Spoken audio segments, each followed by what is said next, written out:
네, 안녕하십니까. 이어서 운송 수단별 특성에 대해서 말씀을 드리겠습니다.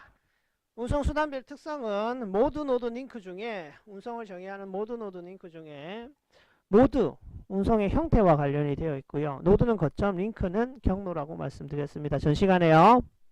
이 세 개 중에 모드를 통해서 나뉘어지는 게 4개의 운송 형태가 있겠다. 그죠? 뭡니까? 해상, 항공, 철도, 도로입니다. 섞이면은 복합 운송이고요.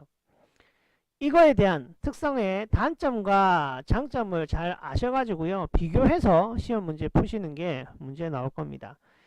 해상 운송, sea transportation이고요. 장점은 대량 운송, 당근이 많이 운송을 할 수가 있습니다. 뭐 옆에다 뭐라 적는다고요? 규모의 경제가 가능하다. 그래서 운송비 자체가 싸진다는 거죠. 그래서 저렴한 운송비로 많은 물동량을 처리할 수 있기 때문에 가장 국제적으로 많이 사용되고 전체 운송량의 90%를 차지하게 됩니다. 크기 중량에 대한 제한을 받아요? 안 받아요? 덜 받죠. 덜 받죠. 그렇기 때문에 벌크 화물도 장척 화물도 운송이 가능합니다.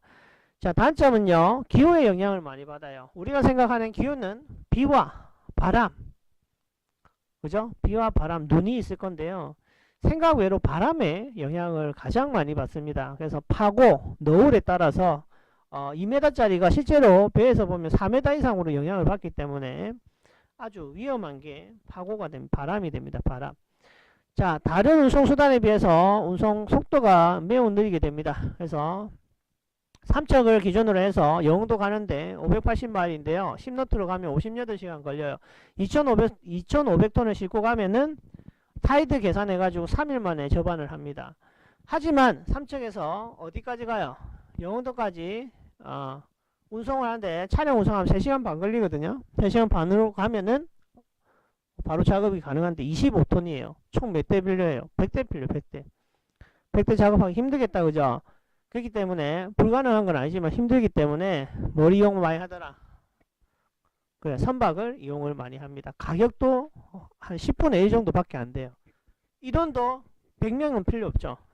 총 18명에서 15명 정도 타고 운항을 하거든요.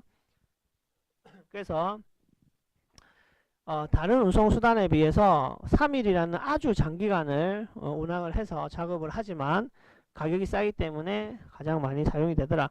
그리고 항만 배후 시설을 이용해야 되기 때문에 그 가격이 장비나 이런 거에 대한 필요 가격이 높아진다. 그리고 컨테이너 수송 관련된 항만 배후 시설이 필요하기 때문에 건설 비용이 많이 들더라. 그래서 토목 작업, 기초적인 토목 작업은 국가에서 하고 선석이나 이런 배후 부지를 렌탈을 해주는데 뭐 여러 회사, 한진, 삼성, 기타 등등의 세방, 동부 이런 회사에서 여기 렌탈 하셔가지고 하역업, 컨테이너 터미널 관리업, 그죠? 그리고 장비 사용업, 뭐 부대 사용되는 여러 가지 사업장을 만드셔가지고 항운노조와 같이 이렇게 운영을 해 나간다라고 보실 수 있고요.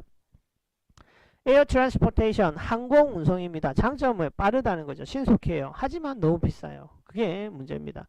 빠르고 신속하고 뭐예요? 사고율도 떨어집니다. 그래서 파손율이 낮습니다. 그래서 포장이 간단하게 할 수 있기 때문에 포장비도 절감이 되고 가장 적합한 게 비싼 화물 운송하는데 가장 적합하겠더라. 단점은 뭐예요? 운임이 가장 비싸기 때문에 경제적이지 못합니다. 수송 중량에 제한이 있어가지고요. 대량 수송이 부적합하게 됩니다. 그래서 배와 같이 뭐 2,500톤에서 몇만 톤을 싣고 다닐 수가 있는 게 아니고요. 여러 가지 사항과 여건을 봐가면서 수송을 하셔야 됩니다. 자, 그리고 공항 등의 시설에 있어야지 되기 때문에 배후 시설이 필요하고 기상의 영향을 많이 받습니다. 그래서 눈, 비, 그죠? 바람이 너무 심하게 분다든가 흐린 날씨 이 경우에는 작업하기가 곤란하다. 곤란. 자, 레일로드 트랜스포트 되고요. 철도 운송입니다. 장점은 뭘까요? 고정된 거리에서 고정된 장소를 주기적으로 보낼 수 있고 그 일정을 맞춰서 보낼 수가 있습니다. 그리고 장거리 대형 화물 운송도 가능합니다. 여기서 대형은 뭐예요? 도로 운송에 비해서라는 거예요.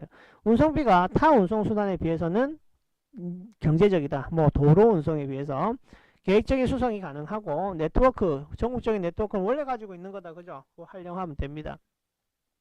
저공해, 고안전도 때문에 배기가스가 많이 발생하는 차량에 비해서 환경적으로 좋겠다.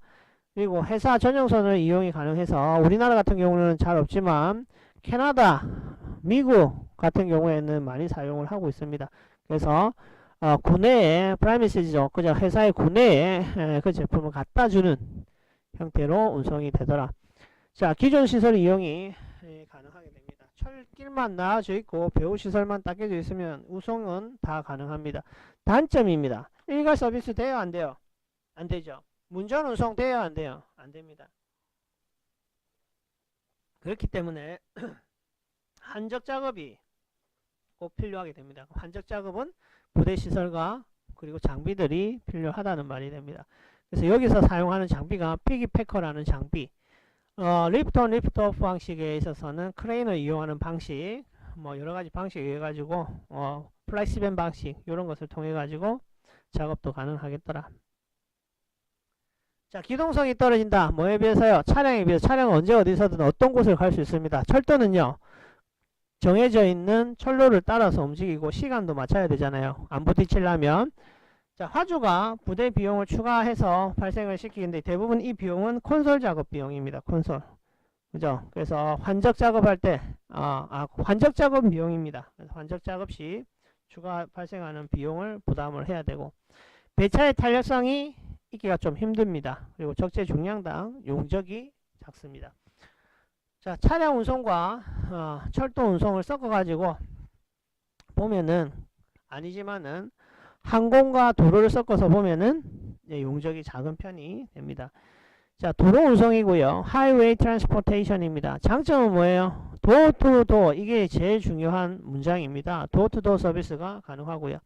문전 운송 가능한, 하주와 하주 간에 있어서 문에서 문, 하주의 창고로부터 수출자의 창고로부터 수입자의 창고로까지 다이렉트로 물건을 보내줄 수 있기 때문에 파손율도 낮게 됩니다. 하역 비용이 저렴하고요. 편리합니다. 포장의 간소화가 가능하고요. 일괄 서비스가 가능해집니다. 일괄 서비스. 자, 포장의 간소화. 자, 신속한 배차가 가능하고 단거리 운송에서 가장 경제적이죠. 그래서 실제로 도로를 뭐 다른 형태로 바꾼다면 비행기가 떴다 내리면은 이착륙 비용이 더 들겠다. 그죠? 자, 그리고 운송 물량에 있어서 변동에 유연하게 대처할 수가 있습니다. 차량의 수를 늘렸다 줄였다 언제든지 가능하다는 겁니다. 자, 다양한 고객의 요구를 충족할 수 있고요. 다양한 운송 수단에 비해서 투자가 작게 됩니다. 그래서 차량 한 대만 구매하고 운송하시는 배송 기사님만 있다 하면 모두 다 세팅이 된 거죠. 도로는 원래 나 있으니까. 단점입니다. 운송 단위가 작아가지고요.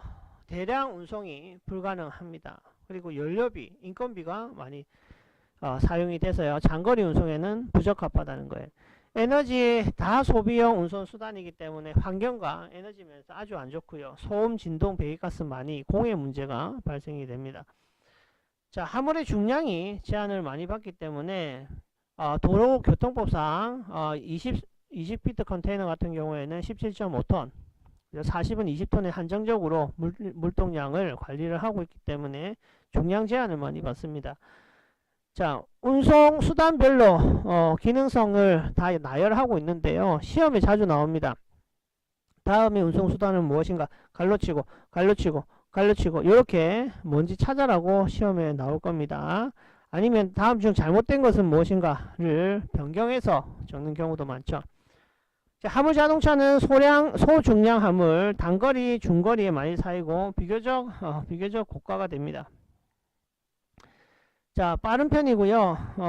일간 수송에 용이하고 안전성은 조금 낮은 편이다. 네, 그렇게 사고율과 관련돼서 이야기를 하는 것 같습니다. 철도는요, 대량 화물, 중장거리 화물 저렴합니다. 운송 비용이 저렴하고 느리고요. 일괄 수송이 조금 어려운 편이죠.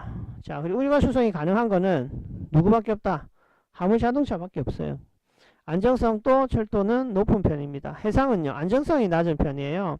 일괄 운송 안 되고 매우 느리고 저렴한 편이고 운송 비용은 장거리에 용이하고 대량 운송 다 가능합니다. 항공은 소중량 화물 운송 기준으로 많이 사용을 하고 있고 운송 거리에 있어서는 장거리 가능하고요. 고가 가능합니다. 그리고 운송 비용은 고가로 발생이 되죠. 속도는 그 대신 아주 빠르고 일간 운송은 어렵고 안 된다고 안 적은 이유가 뭐예요? 자기 집에 자기 창고에다가 할주로가 쓰신 분도 계세요. 진짜 소수지만 가지고 계신 분 있기 때문에 어려움이라고 적어놨네요. 안정성이 조금 낮은 편이다. 이때 낮은 편이라는 말은